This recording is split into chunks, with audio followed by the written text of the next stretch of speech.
Hi. First of all, I'd like to welcome you to the first Green at Google Talk.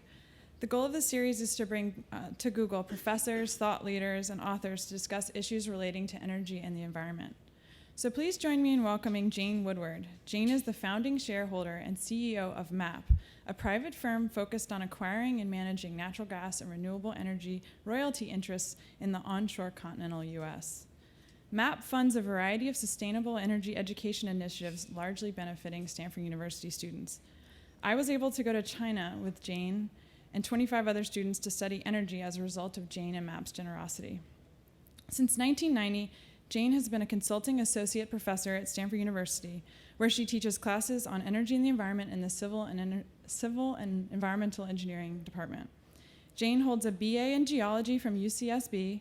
She has an MS in engineering and petroleum geology and an MBA both from Stanford.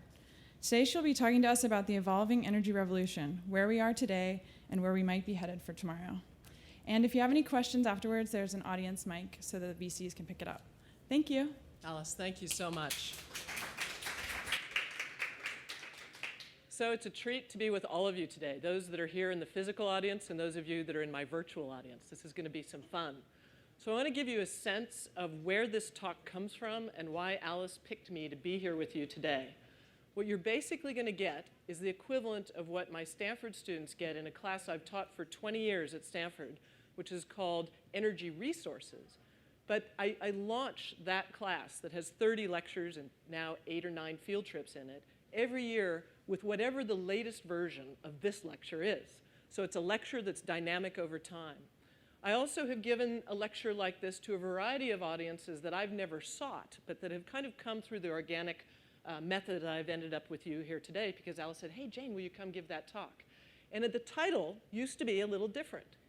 Up until 2 years ago, the title of this talk was The Coming Energy Revolution.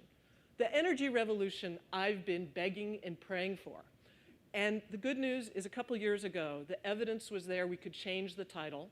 And the title's a little quirky. It's the evolving energy revolution. And any of you that are a linguist or a word nut or a puzzler will say, what's she doing? Evolving, or to evolve and to revolutionize, are in conflict with each other. They're actually almost opposites of each other. And I'd argue that that's intentional, that we're in a place where seeds of revolution are evident to us. But the materialization, that the full-blown revolution many of us want and know we have to have, is not evident yet. We have not fully implemented it. And so that's why I'm calling it, for now, the evolving energy revolution. And maybe a year or 2 or 3 or 4, hopefully as soon as possible, the title of this talk is going to change. So stay tuned. So it boils down that this talk also, to some of you in the audience may know far more about energy actually than I do. And the purpose of this talk, as a kind of lecture 1 in my class, is really meant to be a context-setting talk. Is to give you the big picture. So please don't be frustrated if I don't fill in all the details. And the big picture for me boils down to answering 3 questions. Number 1, right here, how do we use energy? So second, why the heck should you care about energy? And third, how about that revolution? So what does a revolution look like? Where are we going to find it? And so these are the 3 questions I'd like to dive into with you right now. So going back to question number 1 of how do we use energy, first of all, we have to know what we're talking about when we use the word energy, because it's a word that has loaded meanings that, if I say energy to you, you may be thinking of something very different than I am. So my friend Amory Lovins, when he thinks about energy, he's largely thinking about what you see over on the far right, which are energy services. He used the colloquialism for that. That's cold beers and hot showers. Those are the energy services that we take for granted, the ability to plug in our laptops, the ability to, when we walk into our house, that the refrigerator's been working, those kinds of things. The class I teach at Stanford comes more from the left-hand side of the screen. That's energy resources, the sun, the wind, the oil we drill for, the gas we drill for, the coal and the uranium we pull out of the ground to release the energy stored in those materials so that then we have energy resources, which are on the left, energy services on the right, and then we have this interesting territory in the middle that many people refer to as energy currencies because they're neither the resource nor are they the end energy service. They're in between. And the most classic ones to think about are gasoline. It's something we have to make. Electricity is something we have to make. Hydrogen, which you hear a lot of interest in but hasn't really materialized as part of our energy economy. Again, hydrogen doesn't occur naturally. We have to obtain it by splitting water or splitting methane or something like that. So that category in the middle of electricity, gasoline, and I would argue biofuels, much like gasoline, are a refined product, actually. And so those are energy currencies in the middle. So I want to just help you with a framework of vocabulary. When someone starts talking to you about energy, it's which part of that equation are we talking about? And I want to just make a plug for the fact that back on the resource side, on the left-hand side, my very favorite energy resource, and one I know that's near and dear to Google, is energy efficiency, which we'll hear more about later. So then first we have to establish the ground rules of at least these three buckets of resources, currencies, and services. Then we have to add another dimension. And we have to say, well, it's not just about the wind or the cold beers. It's about the energy systems that link the resources to the currencies to the services together. And we will make bad decisions if we don't holistically look at these whole systems together. So two of the most classic systems to look at, that oil's our #1 use of energy, commercial energy in the world and in the US, coal's #2. So this shows the systems for the most common utilizations of these energy resources. That we start out with with oil, we drill for it, we bring it out of the ground, we refine it, then we end up with gasoline, an energy currency. Then that goes into a car, which is, you could argue, our end-use technology. That allows us to end up with the mechanical energy we need of motion, the kinetic energy of motion. But at the end of the day, the service, it says distance traveled there, our goal is to get from point A to point B. That's all we really care about.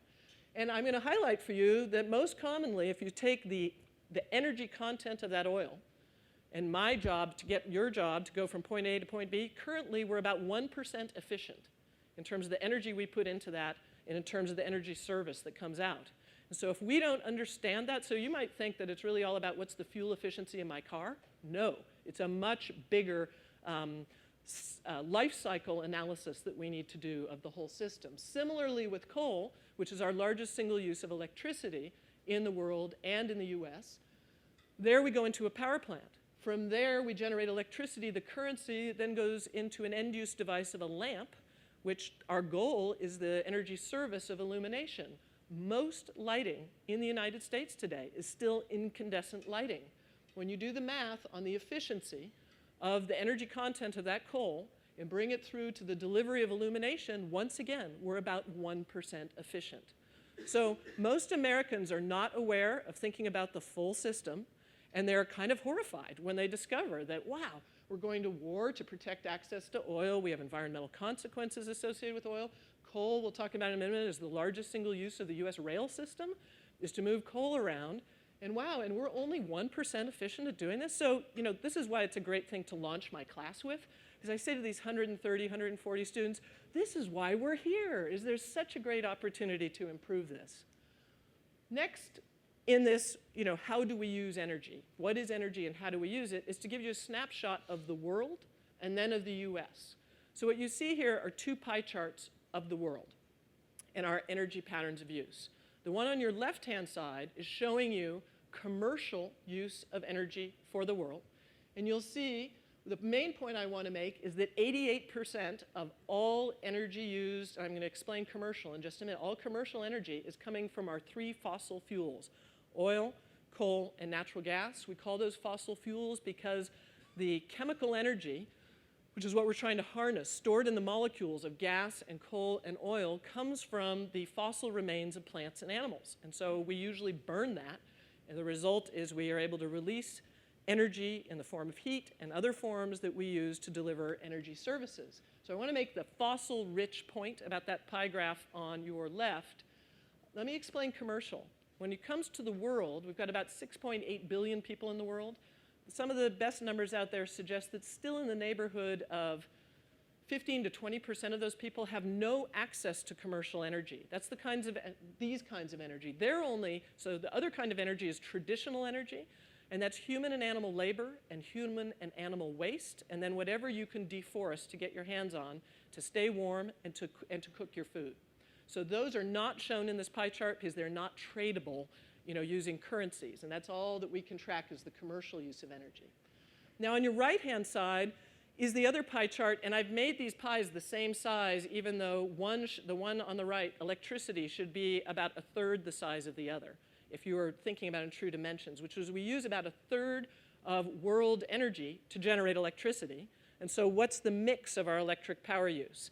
And so the chart on your right is showing you that, again, fossil fuels dominate our electric power generation on a world basis. But here we have nuclear and hydroelectricity playing into, that's the only thing they can really do for our energy economy is deliver electricity, and these are non-fossil sources. So I think those are the key points there, and let's contrast that with the United States. So in the case of the United States, I've provided 3 pie charts, which please, we won't have too many pie charts. I don't want anyone to get numbed by them. But the first pie chart on your left is the US as a whole. What's our total use of energy? And it's making the point that instead of 88% of world energy being fossil, in the case of the United States, 86% of all our sources of energy. In the case, we're a very highly developed country in some ways, but from an energy utilization point of view, we are. And so we don't have to worry about the traditional sources of energy. So our commercial use of energy is really the whole story. And for us, oil is #1 source. And we use oil almost exclusively for transportation. So 2/3 of all oil used in the United States, which is how much we import, by the way, is used for transportation. The other third is largely used as an industrial feedstock. So oil has all its eggs in one basket in the United States. We use oil for transportation fuels and not much else. So then you see coal, and then we have nuclear next to it. We're showing, so basically on this slide, the first point is 86% fossil. The next point is to help you understand that not all energy resources are created equal. They have specialty roles to play. So in our world today, oil is used specifically for transportation fuels. Coal and nuclear are used specifically for baseload electricity generation. And then we have gas and renewables, which have balanced uses. What do I mean by balanced uses? It means in the case of natural gas that our use of natural gas is very well distributed between electric generation, which is both peak and baseload generation, heating and cooling residential and commercial buildings, and industrial uses of natural gas, which include a fair amount of need for industrial process heat. When we make steel, we need high temperature heat, as an example. So renewables, it's interesting. Most of us think of renewables, I did. I thought renewables largely generated electricity, but we use a lot of waste wood and paper and other biomass for delivering industrial heat, for industrial power generation, so back on the electric side, and then we have our biofuels as well, and I'll highlight that more a little bit later. The second pie chart here is showing the US electric power mix, and if you think of what I showed you for the world, you'll notice something I find every year, every time I talk about this, I'm just kind of staggered by the fact that half of our electricity in our country comes from coal, okay?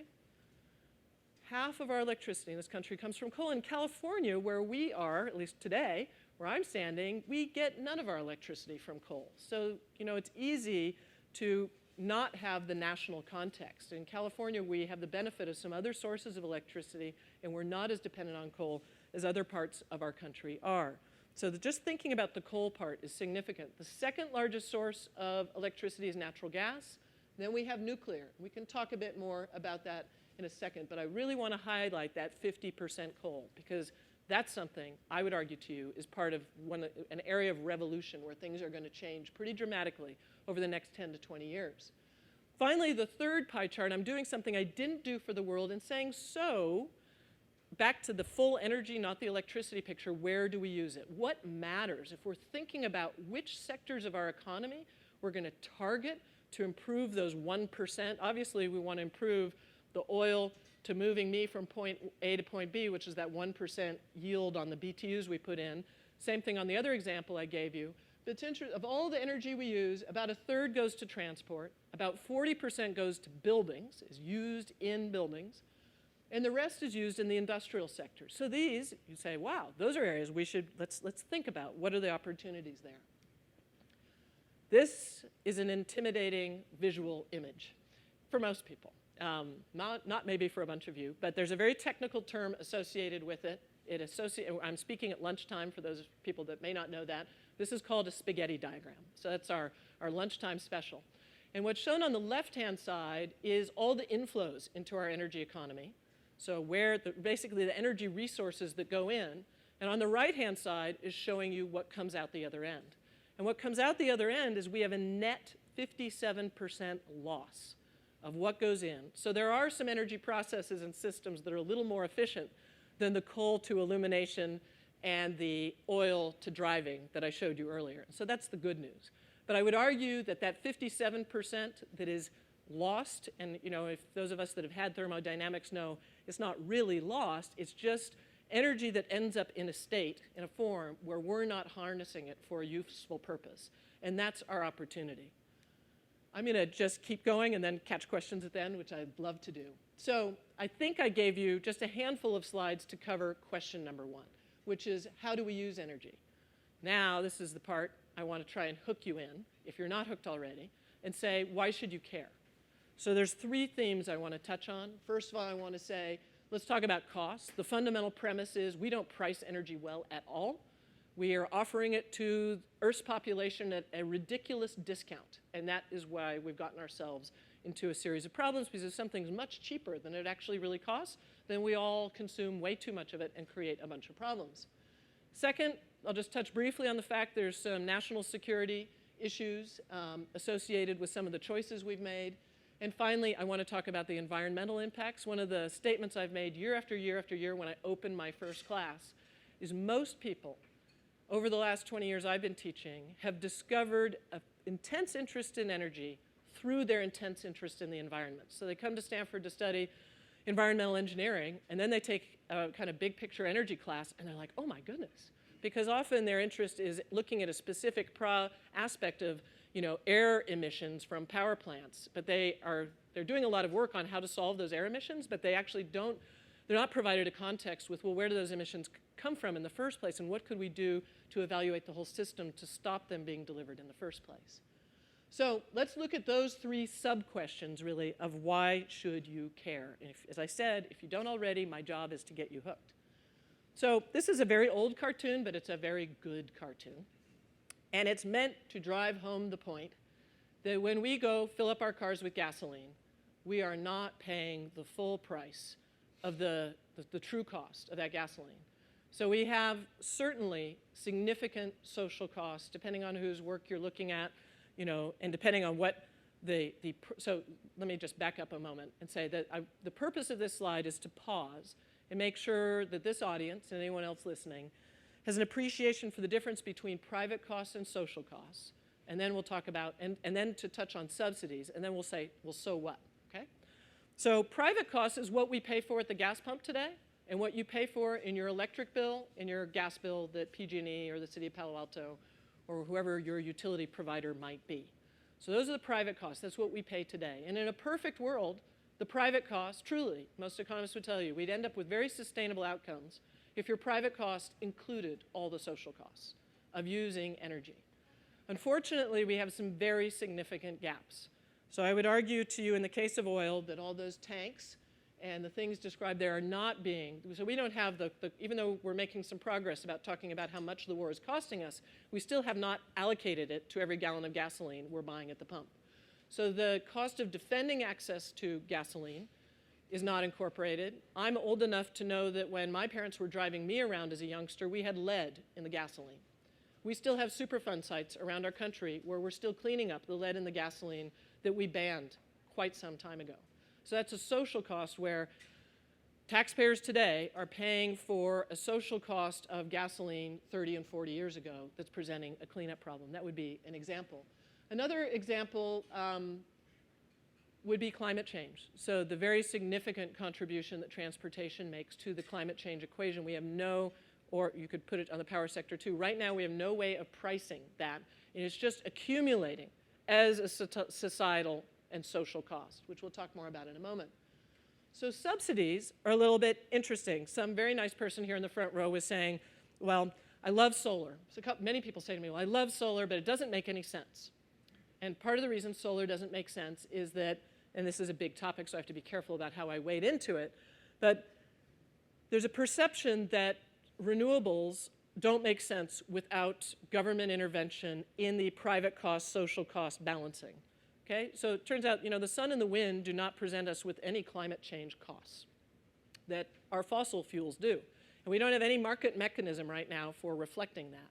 So finding the right way to balance this playing field is an interesting thing. I want to just draw on one example of a subsidy that's an interesting one, because we're going to talk about nuclear power a little bit more in a moment and the roots of our nuclear industry in this country.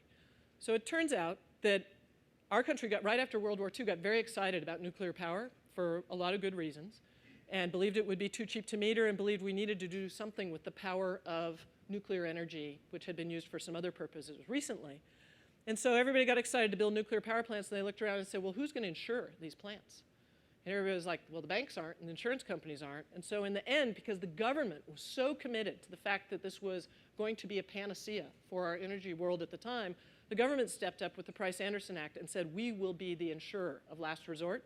So that would make the banks happy and the insurance companies happy, and then you can finance that very capital-intensive nuclear power plant. So most Americans have no idea that our government is insuring our nuclear power plants. What's interesting is we've never stopped and said, well, are we willing to insure all our wind farms? Are we willing to insure all our geothermal drilling companies who are out there working with a lot of risks in their environment? The answer is no. So what's interesting is I wanted people to have a sense of what are social costs, what are the, just the fundamentals of what are our private costs. Right now we have some very big gaps that are causing some dislocations in our behavior.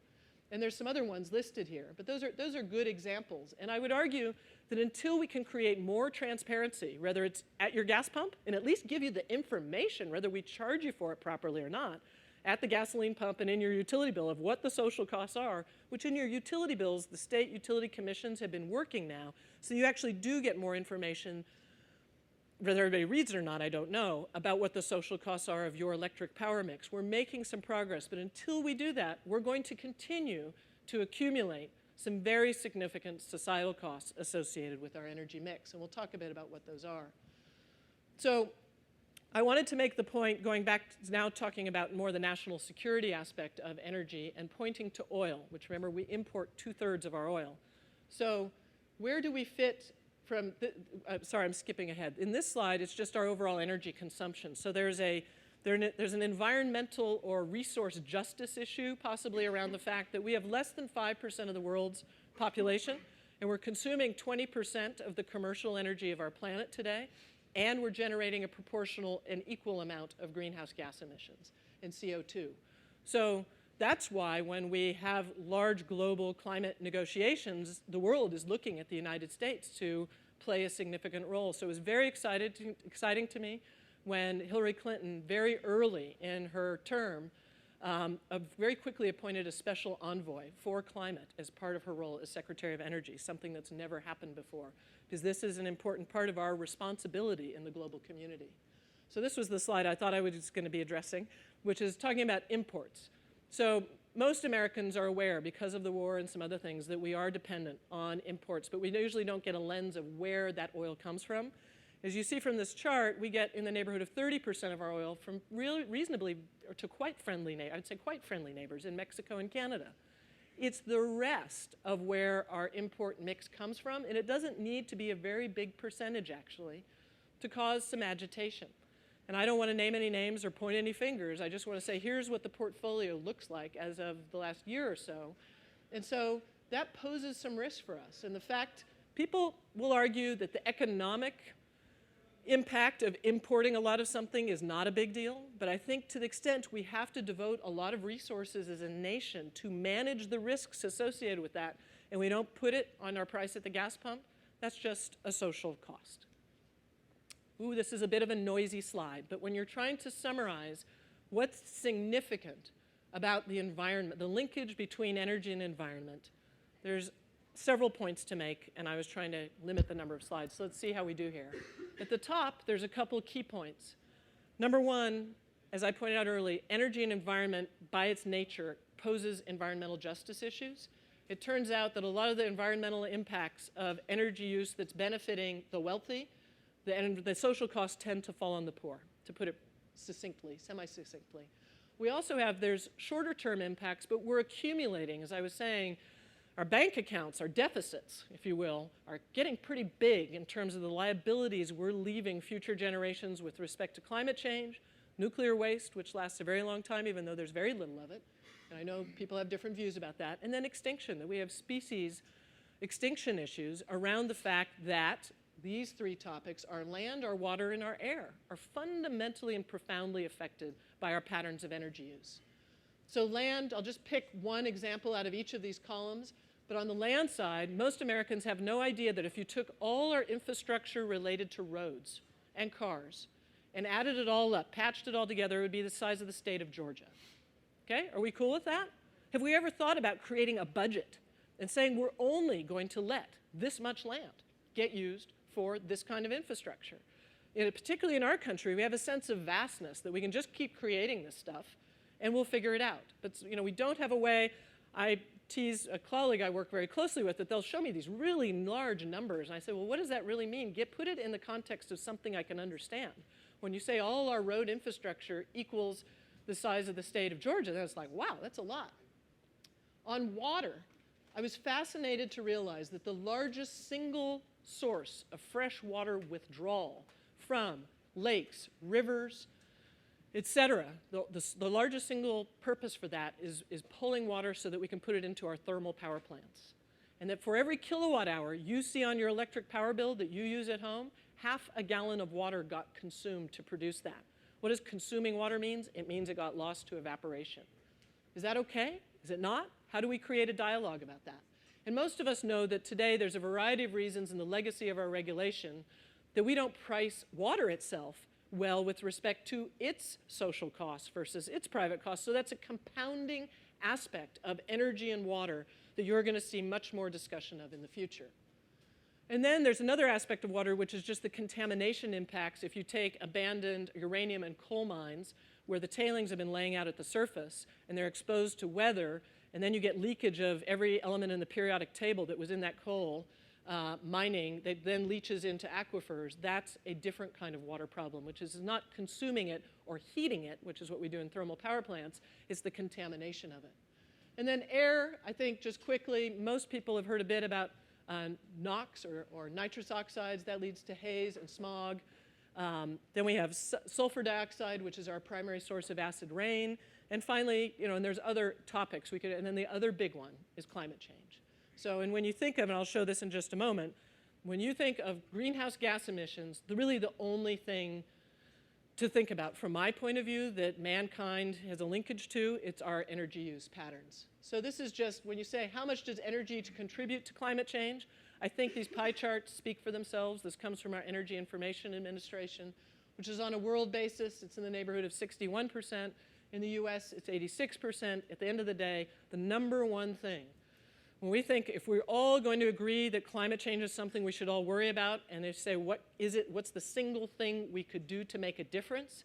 It's fundamentally change our energy systems to reduce the amount of greenhouse gas emissions we produce. So why should we do that? Because unlike 5 years ago, today there really is a scientific consensus that this is real, that this is a real threat. There's really no precedent for the globe to appreciate that this is a real threat. Why has this consensus been built through this phenomenal organization, the IPCC, the Intergovernmental Panel on Climate Change, which includes scientific leaders from around the world, from small countries, from big countries. Some people will argue it's least common denominator outcome. Well, if the least common denominator outcome is still scenarios that suggest we're going to see 12 degrees Fahrenheit of warming on our planet in the next 90 years at one end, and a couple degrees on the other, most of the, if you did a demographic on everybody's beliefs within IPCC, they would say the likely range is at the higher end of that range. Well, you could say, well, I like it warm. What's the big deal? Why should we care about that? So on the right-hand side, I've summarized, and many of you, again, are more familiar with this than I am, there are significant consequences to this. So if you like change, then go for it. We're going to see lots of change. We're going to see real extremes in our weather, which we've seen hints of already. We're going to see that precipitation patterns will probably change where a third of the world's population that was used to some access to fresh water isn't going to have it anymore. We're going to see in the neighborhood of over 1 million species disappear because the fundamental habitats have changed. We're going to see in the neighborhood of 3/4 of the world's fisheries be affected by acidification and other factors, which is going to affect the sole source of protein for 40% of the world's population. Are we ready for this? We're going to see a lot of health issues associated with the changes in our climate. And we're going to see in the neighborhood of 1 billion people, so 1/7 of our world's population is going to have to pick up and move, either because of the rise of sea level or because of other shifts in habitat and environment for mankind. So this is a pretty powerful motivator. If the 1% yield on our BTUs of oil and coal weren't, and we weren't just interested in that as a technical problem, and boy, that seems like we'd do something better. This is the gun in all our backs. So that begs the question, if that's the gun in our backs, how about a revolution? So there's kind of, when we think about revolution, there's the revolution that happens when two people brainstorm. There's the revolution that happens in a laboratory trying to move the efficiency of a solar cell from point A to point B. There's the revolution that wind and solar are growing at 40% compound annual growth rates these days. And there's the ultimate revolution, which is that we fundamentally reinvent our energy systems. So you start at this all these little pieces of revolution, kind of the mid-tier of fundamental trends of revolution, but the end goal is that the nature of our energy systems across the board are not taken for granted. They're not business as usual. They're brand new. So let's talk, as it says here, we need revolutions in technology and policy and behavior in what we think of as energy services. We need huge focus on energy efficiency and on clean supply. I really like this graph. I apologize a bit for its legibility, so bear with me. And I'll just take a breath and acknowledge the fact that, as my 15-year-old daughter likes to tell me, I'm old. So 30 years ago, I was in graduate school at Stanford. I was a perky young graduate student, and I was all excited because I had a very charismatic professor who inspired me. Actually, I basically carried on teaching the class. He retired from teaching, and he's an amazing guy. And he showed, on this graph, this up and to the right curve is what I call it, the red curve. So back in 1980, we were right in the middle of an energy crisis then, where then we thought by 1983 the price of oil, that we were going to run out of oil and the price of oil would be $100 a barrel very quickly. Well, as you can see, it's taken 30 years to get to that point, which it did briefly last summer. But basically, the conventional wisdom 30 years ago was the red line was what our energy appetite was going to be for the United States. That was our future. And you could have found 50 prominent companies, organizations, whoever, to validate that. That was the conventional wisdom. Then there was this person, who I'm thrilled has become a great friend, who at the time was viewed as a complete nutcase. Amory Lovins comes out and publishes a book called Soft Energy Paths. And he says, baloney, I don't believe in that red line. I believe in the blue line. That's what our energy future is going to be. And his basic premise was, without a whole lot of government intervention, he's just a huge proponent and believer that the way the world is today is not the way the world's going to be tomorrow. So just extrapolating business as usual today, which is basically what the red line was, is a terrible predictor of the future. And he believed that there would be organic innovation around how to deliver energy services, no sacrifice in the quality of those cold beers or those hot showers, but that we would figure out how to do it ever smarter. So fundamentally, I just think Amory's just a huge believer in human ingenuity about actually delivering the same thing more efficiently and often with some really wonderful and positive side effects you didn't expect in the process. So the big question today is, what happened? Who was right? And I think this is really important for thinking about where we are today and what everybody's saying the future is going to be. Now, I mean, not everybody, but what our future can be. So the truth is that black line, where it says the difference between where it says efficiency works, the black line that intersects Amory's line, that dotted blue line, basically is where we've ended up. So Amory was right, but he wasn't right for all the reasons he thought. He actually believed that we would use renewable energy today much more than we do today, and we have barely tapped the renewable resource potential that we have. And we've ended up being more efficient, and some of our energy patterns shifted and were really moved offshore, actually, from the United States, from where they were at the time. And that goes to, people have been asking me a lot recently, so industrial natural gas demand has fallen because of what's happened to our industrial economy. People say, well, is that going to rebound? And I say, I don't know, because that industrial use of natural gas assumed we made our cars in Detroit, the metaphoric Detroit. Maybe we're going to be making our cars in China. So maybe we will essentially be outsourcing. If we did need natural gas to make the steel for those cars, maybe that'll happen somewhere else in the world. So things molt and move and progress. The point of this slide for me to share with you is don't take forecasts very seriously, and always question who's producing them, and always ask yourself, is there going to be some fundamental incentive to drive to reinvent how we deliver the same good in a much more efficient way? You know, I like the fact that, you know, the wonder of Google from my point of view, and again, how ancient I am, as my daughter would say, because she can't imagine life before Google, is the fact that, you know, I used to have to go to a library and go through the Dewey Decimal System and go through a bunch of cards and touch a bunch of books physically to solve a problem. And most people making forecasts at the time of what libraries should look like and what information management could be couldn't forecast what has happened to the world today. And I would make the same analogy for our energy systems. Okay, let's zoom. So the point of this slide is to say, well, Jane's been talking about revolution for a minute, so what does she mean by revolution? Because that's something like the word energy, you know, you have to kind of define it. What are you talking about? And for me, because we're not talking about a war, we're saying what's revolutionary? So for American society, we'll just stick to the US, it was revolutionary to our culture, to our economy, to introduce the automobile. And what's shown here on the left is that we went from a period in 1900 of having a few thousand vehicles on the road to 25 years later, we reached the point where we had 17 million vehicles on the road.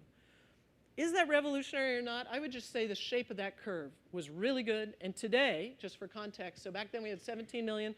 Today, 75, 85 years later, we have in the neighborhood of 300 million vehicles on the road. So that's how that extrapolated. There's kind of this idea of when do you get liftoff and you're really moving. And I have this working hypothesis that if you can look at a 20-year period of time and move from a thread of activity to that sense of liftoff, that is revolutionary. That's the tipping point of where things go off. The other graph you see on your right is showing what I alluded to before, our nuclear industry in the United States. So before I get to the nuclear industry, when you think of what happened with cars, why did cars take off? They enabled freedom. Okay? They allowed you a new energy service. I can move from any point A to point B that I want to. We had to have roads, so the government got involved very early with a social cost. People didn't have to pay for the cost of the roads and the cost of gasoline. Our corporate taxes, our income taxes, and our estate taxes paid for roads and a lot of the infrastructure that helped, we subsidized. Remember, we subsidized the evolution of moving automobile transport into our culture. And cars, in case anybody forgot, before they existed, life was never as cool. People think it's cool to be at Google, and Google is way more cool than what, no offense to a lot of librarians out there, what a lot of information interactions were like before we could do this. I would argue that getting from point A to point B was a lot less cool before the car came along. So those are different drivers and reasons that the automotive revolution, if you will, got seeded compared to nuclear power. What I like about nuclear power is I kind of like this idea that you can go from 0 to 20% of a market, the electric power market. Nuclear went from 0 to 20%, roughly, in 20 years. So is that a zone to think about a revolution? So we're in a world right now where wind electricity in our country is in the 1% range, and we even have the Department of Energy and a bunch of other people all beating their chests and saying we're going to be at 20% wind in our electric power mix in 20 years. I'm like, yeah, that matches the the nuclear story. So are we going to see that or not? We have a precedent for doing it. But when we did it for nuclear, our government got involved from soup to nuts. They did all of it. They mined the coal. They built they funded the building of the power plants. They insured the power plants. You can't imagine. We brought all the smartest minds to get involved in taking what we'd learned in nuclear energy from a weapons point of view, and then there was just amazing momentum, thinking this was going to be it. Okay, if you talk to people from that day, they just talk about the excitement of it. So if we can just get half that excitement that we brought to nuclear at the time we did, and we had really good reasons to do it, and bring it to some of the solutions that we have in front of us to change our energy systems, we can do it. This is historical data that says we can go from 0 to 20 in 20 years. And we have a lot more tools in our quiver today than we had back then. So how about a revolution? Remember, there's really three layers of revolution, I would argue. There's the ultimate revolution at the top, which is how do we just reinvent all the systems? I would say here are 11 themes of revolution, and then behind each of these themes are all kinds of little revolutionary bubbles going on that feed these themes. So we have to have changes in policy, remember, changes in behavior, changes in technology. We have to, so I'll talk more about those in a moment, but I just want to quickly highlight. So I would argue energy efficiency was not front and center. You know, I can be in a group of 100 people, and if I talk to people outside an academic setting, but with a bunch of smart people, and they say, what's the best thing we can do about energy? A lot more people are informed now that energy efficiency is the lowest hanging fruit. And so markets are all responding to this opportunity. It's still early on. Policy is responding to it in a very big way, which is very exciting. So we see the revolution in the fact that, is it happening as fast as a bunch of us would like? Probably not. But the nature of the cars we're going to drive over the next 10 years and that will become available to us is clearly becoming much more exciting. Whether it's cars coming from China, they're going to have 200 miles of range from an exciting new battery technology that are plug-in hybrid vehicles, whether they're what Toyota and Honda, who have been the leaders in introducing them here in the States, are going to provide to us. And then there's most of you, or some of you have heard of Better Place here in the Bay Area that's really envisioning how do we create business models around the infrastructure we're going to need to do vehicle to grid, to integrate our electric power system with our transportation system. And these have been two things that have been held very far apart until now. Okay? So I don't think it makes sense for me to go down all of these things, but I would just quickly say energy efficiency, vehicles, green buildings, smart grid, wind and solar are exploding, nuclear power is being much more talked about than it's been in the past. Biofuels are much more talked about, but we've got to be careful. Carbon's becoming a commodity. Every company you talk to is wanting to green themselves, and energy is a big part of that. And I would put here at the bottom that can we figure out how to deal with this pricing issue of social costs and subsidies? Because I would argue to you, in spite of all these other things going on, and then until we get that right, we're not going to get into a sustainable balance. So again, roots to revolution and dealing with our challenges. I won't list all of these, but just emphasizing we have a whole giant quiver of policy tools. The trick is to try and pick the right ones, or the right basket of those. We have technology opportunities. You notice efficiency, efficiency, efficiency. And we have behavioral opportunities. A lot of that comes through education and information, something, again, Google's really playing a great role in. So I also wanted, this slide's here, it kind of goes back to the Amory Lovins curve and the business as usual curve. So on your left is our electricity mix today, that 50% coal. And on the right is what the Energy Information Agency says we're going to have in 2030. And then what the World Watch Institute is saying we're going to have in 2030. And the amount of energy is about the same, but the mix is very different. And the mix on the lower right is going to be a much more sustainable mix. The coal is gone, pretty much. Okay? And we see a lot more solar, we see a lot more wind, we see some of these things really playing a much bigger role. Well, how do we get there? Technology is a big part of it. We need all those other things we talked about before, but I wanted to use this slide to also dissect technology for a moment.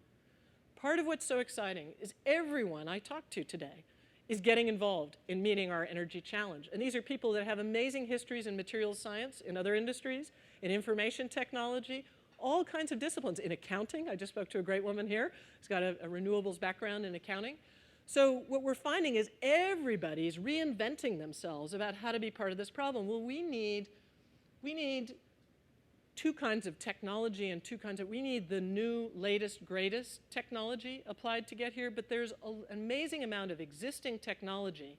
If you think of all that existing technology as like a lot of Legos on the shelf, what we need is a lot of these people who actually are coming in from outside the energy arena to say, oh, well, if you just took this that we used in this industry and this we used in this industry and cobbled them together, that helps solve that problem. And so we need everybody looking at this, not just new technology, but a lot of it is rearranging existing technology and applying it to the energy environment opportunity. A couple more slides. This is just making the point going back to systems. Remember early on in my slides, I showed you, we generate half our electricity from coal. If we use incandescent lights, it's a whopping 1.6% efficient through that chain. If you swap the coal plant for a natural gas plant, woo, you're up to 10% efficiency. That's pretty good.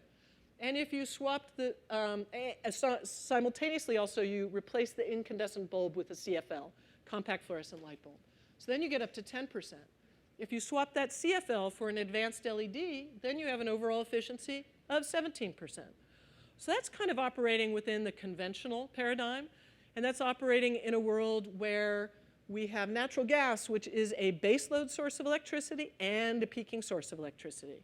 If we could solve the energy storage problem, which I did not put up there as a revolution we really need to happen, you could substitute natural gas and coal for the wind and the sun, and then your efficiency math kind of goes out the window because you're not using up anything, really, to generate that electricity. But I just want to make the point, again, from a systems point of view, we have these easy opportunities we can do right now. Again, on the systems point of view, to think about the fact that most of the electricity delivered with photovoltaics to rural communities and villages, the early approach was, let's just think about the end-use device. Let's just get light bulbs in all those villages, okay? And then we'll figure out how to deliver the energy for that afterwards. This is a little bit of a lot of information on one slide, but it's making the point that if you look at the system properly, you end up with a much better utilization of your capital to apply to these problems as well. That if we get the end-use device right, that the CFL or an LED as the end-use device to deliver illumination is so, even though they cost more than an incandescent bulb, it takes so much less photovoltaic material to generate the electricity, we're much better off. And then the additional point that the CFL lasts, or the LED lasts 8 to 10 times as long as that. There's all these ancillary benefits. So less to dispose, less to buy, less to maintain. So again, it's that systems look at things. I'm going to burst through these slides. There's just a couple of slides here to make the point, again, of how important buildings are for us as an opportunity. So just remembering, buildings use 40% of energy. Green buildings are showing really strong performance with the short data set that we have so far of having an installed base of green buildings. The U.S. Green Building Council is saying that in 2010, 10% of all new commercial construction will be considered green. So how do we accelerate that? And how do we share the information and collect data and really do this well? That's one of our great challenges. And this is just highlighting for you the difference between how we use energy in residential buildings versus commercial buildings. A couple seeds of revolution you see here in the lower right is a little graph that shows you the revolutionary-like curves we're seeing, that now 7% of all new commercial construction is getting LEED certified. That's pretty exciting. 5 billion square feet has been certified so far. And we're seeing now really rapid growth in a 10-year period of time that we now have in the neighborhood of 80,000 building professionals who've gone through a certification process to be certified green building professionals. So, and if you're not familiar with LEED, which is for now our best way of, just the way we have the challenge with organic food, what is green is one of our challenges as we try and solve these problems. And so LEED is a mechanism and certification mechanism to say, how far are we moving forward to do the right thing in this sector? This is a little more illustration of the car problem that I mentioned earlier, that one of the great opportunities we have in vehicles, of course we have public transportation, of course we have zip cars, of course we have segways, there's all these other ways we could get around, but within vehicles, and part of the reason we have this 1% problem is the cars we've been driving since they were invented are largely, the mass of that car is largely steel. So we have, and again, this is something Amory Lovins has really been hammering away on, is cars are so heavy. Much of the energy we use in cars is to move the weight of the car, not to move you or me. So if we can do to cars what we did to my tennis racket and my golf clubs and my skis and use composites and lightweight them, then you don't need nearly as much energy, whether it happens to be electric, natural gas, if Boone Pickens got his way, whatever fuel we're putting in the car, we need much less of it if we lighten the car, but still keep it safe in the first place. This is a cute diagram. There's a lot going on in it. It's just meant to highlight the fact, you know, we have many revolutions in the electricity sector. One is adding a lot more transmission than we've had and really smartening that transmission. But the whole concept of vehicle to grid, which I know several people at Google have thought a lot about, which is fabulous, is how can we, you know, right now there's been Detroit and there's been utility commissioners in states who design and play a big role of how electric and gas utilities work. Ultimately, vehicle to grid is about bringing those communities and service providers together.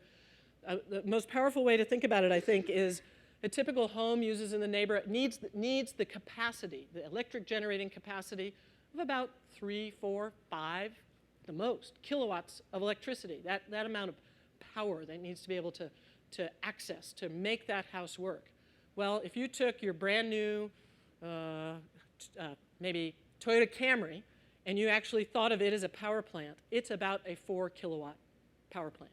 And what's the capacity factor on that car?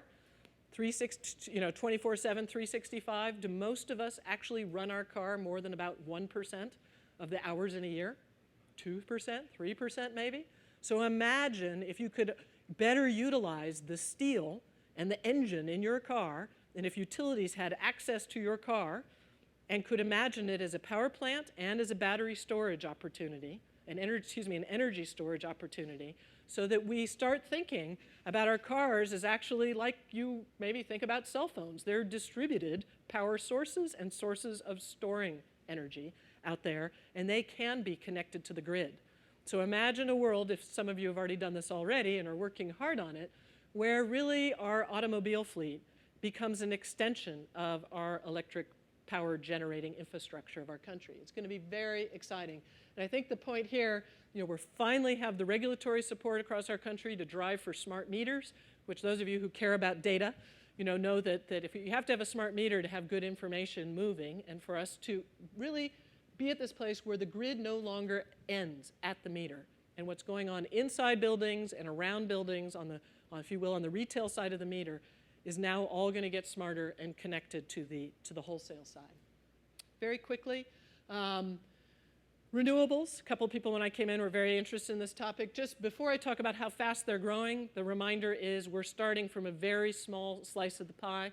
This is showing the role of renewables in the United States, the role of solar PV and wind being very, very, very teeny, as you can see there. And that actually our largest renewable sources of energy in the United States are wood, biofuels and waste, and then hydroelectric. And we don't expect hydro to grow much in our country. So then this is what's exciting to me. This is actually skipping over to the world rates of growth, but the US rates of growth mimic this very closely, which is we see that photovoltaic solar, there are many forms of solar, I'm just talking about photovoltaic solar right now, wind are growing at very impressive compound annual growth rates that they've been doing this for quite some time now. And you see in 2008, for the first time, the US is the largest installed base. We're the largest wind market in the world today in terms of installed base. We passed Germany. We're number 4 in solar. And believe me, China has big designs on being number 1 in both these categories. So we have a fabulous global horse race going on for leadership in the renewable arena. But the key thing is to understand what a small starting point. So if you think of my 20-year start point for a revolution, we're right at that start point where the evidence is there that we have the horsepower for it, but we're not there yet. We're just hoping that it can come. So a big driver of the renewables revolution are renewable portfolio standards. 28 states, we're not worrying about who's president and what's going on in Congress. 28 states and their utility commissions have said, wait a minute, for risk management purposes, not because we want to be a green bean state, but for risk management purposes, we're going to self-impose a quota on ourselves that we are going to force our state to have X% of our electricity come from renewable sources of electricity. And I'm going to give you an example, but this shows you which states those are, and they've each designed ones that meet the needs of their state. So New Jersey gets called a solar state because, and part of why I picked this is kind of fun, is most people, when they think of New Jersey, they don't think of the sun, okay? They think of other really cool things. New Jersey is a great state. So why is New Jersey described as a solar state? The utility commissioners in the state of New Jersey were scratching their heads. They're saying, God, our job is really tough. We have a whole bunch of problems. NIMBY concerns, nothing in my backyard. In New Jersey, they actually have another acronym. It's called BANANA, build absolutely nothing anywhere near anything, okay? People call that the greenfield problem. You can't build anything new, and then the brownfield problem would be, can you even build something new on an old site? Well, New Jersey, space is a little tight. There's a lot of remarkable people there. There's a lot of the space in New Jersey has already been claimed. So they're wondering, but New Jersey has a booming economy. How are they going to meet their electric power needs? So they have constrained or poorly maintained transmission. This is a problem across the country. So what are they going to do about that? That's expensive. Fuel price risk. So gas prices, oil prices, coal prices, they all bounce around. That causes them a lot of headaches because they have to pass those costs on to their consumers, and they're trying to manage that carefully. Peaking demand growth. We're seeing around the country is that we all get all our cool gadgets and we all use them at the same time. We get this growth in peaking demand. That means they have to add more capacity during certain parts of the day. And finally, overhead costs, healthcare costs, all these things associated with the people power it takes to support electric generation in their state, those costs are rising. So interestingly, they do a bunch of interesting new math, and they say, wow, solar PV actually fits in our state because we have tons of industrial rooftops. Nobody's going to care if we put solar on those roofs. In terms of transmission, if we put solar on roofs, we don't need any new transmission for that, so it's new generating capacity that we don't have to add transmission for. The fuel is free, so we don't have any of that commodity price risk. The generation, the sun shines when our demand's the highest, so it helps fit that problem. And then it turns out when you do the math and you say, what are the labor costs associated with a kilowatt hour of photovoltaic electricity, they're lower than just about anything else because there's no moving parts and it's really low maintenance. They're warranted for very long lives.